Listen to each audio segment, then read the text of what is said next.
This video is all about the many different greetings in Hiligaynon or Ilonggo. Before we discuss the different greetings, let us first have the following vocabulary words.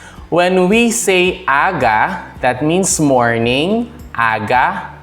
Udto, that's noon, udto, udto.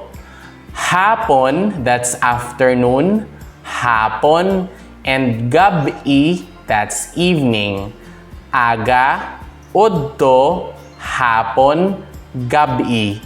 Aga, udto, hapon, GAB-I. We also have ADLAW. When we say ADLAW, it refers to the sun, but it also means day. ADLAW. Like you can say, maayong adlaw. That means good day. When we say maayo, that also means good.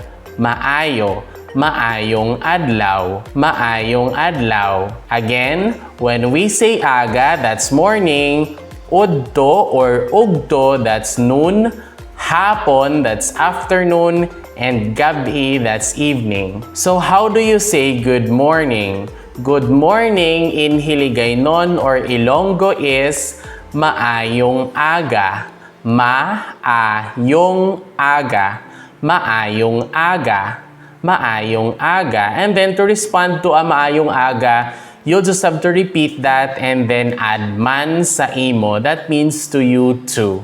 Maayong aga man sa imo or just maayong aga man, that already means good morning too. Maayong aga man. Next is maayong udto. When we say udto, once again, that's noon. So maayong udto, that means good noon.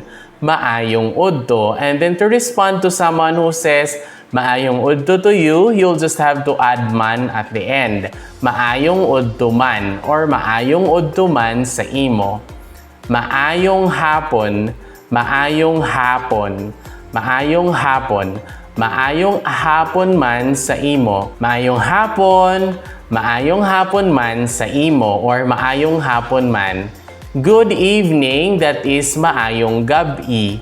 Maayong GAB-I. And then to respond, you say maayong GAB-I man sa imo. Maayong GAB-I man sa imo. And to say good day, that is maayong adlaw.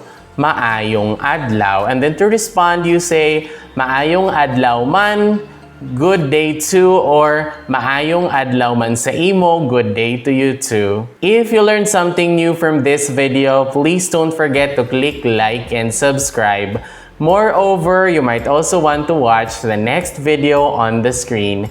Madamo gid nga salamat kag halong gid pirmi. Thank you very much and take care always.